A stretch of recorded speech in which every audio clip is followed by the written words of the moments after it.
Hello, and welcome back to another episode of Everyday English with E2. My name is Mark, and each week we focus on English grammar, vocabulary, pronunciation, or spelling.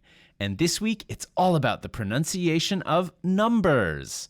13, 30, 14, 40, and so on. But before we get going and learn about pronunciation of numbers, remember that you can check out www.e2english.com anytime if you want to improve your English fundamentals. It's free to sign up. So, a common point of confusion, even for highly proficient speakers of English, and even for native speakers who speak only English, is numbers. The teen numbers and the 10 digits can sound very similar. Sometimes we have to clarify. How much do I need to pay? It's $30. 30 or 13? 30. Now, it doesn't happen all the time. For example, sometimes the context makes it obvious.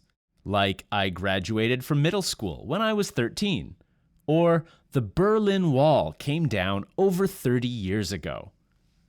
However, let's say you are a nurse, or you want to work as a nurse in an English language environment. A mistake between 13 or 30 milligrams of codeine could be problematic. So, nurses and doctors, listen carefully. Now, if you're speaking English and someone has to clarify the number, don't feel bad. It's normal. But I know how many of you are always looking for ways to be just a little bit more precise when speaking in English. So let's take a closer look at some of these numbers. Let's start with a little quiz. Listen and see if you can hear the difference. 70, 17. 90, 19. 40, 14. So you might have noticed that with the first numbers, the stress fell on the first syllable. 90 is 90. 70 is 70. And 40 is 40.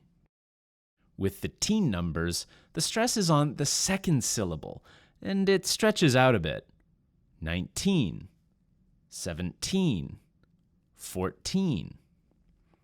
Let's listen to them together. 70, 17. 90, 19. 40, 14.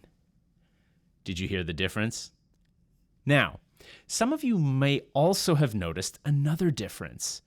With the teen numbers, the T sound is a clear T. 13, 14, 15, 16, and so on.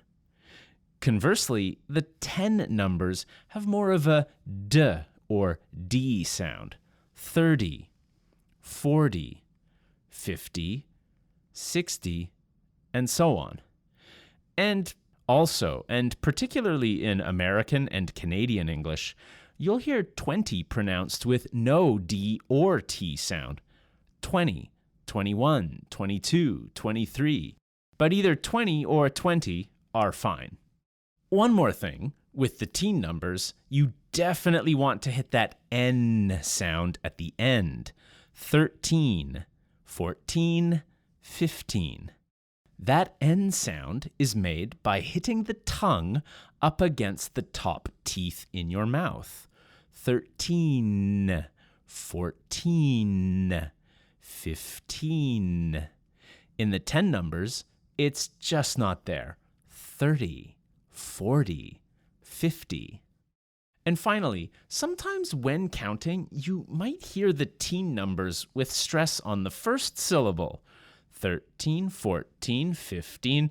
It's kind of weird. It just differentiates the sounds. Also, imagine you are talking about yourself in the past. You might say, I graduated high school when I was 17. When I was 18, I was working a full-time job. So in this case, I'm emphasizing the difference between two teen numbers over time. It's a little unusual, and don't worry too much about this when you're speaking, but maybe notice it the next time you're watching your favorite English language TV show. I hope you've enjoyed learning a fun and awesome way to improve your pronunciation. And if you want to continue to develop your pronunciation or brush up on your grammar or vocabulary, be sure to head over to www.e2english.com and sign up for our free online courses. I'm Mark, and I'll see you next time.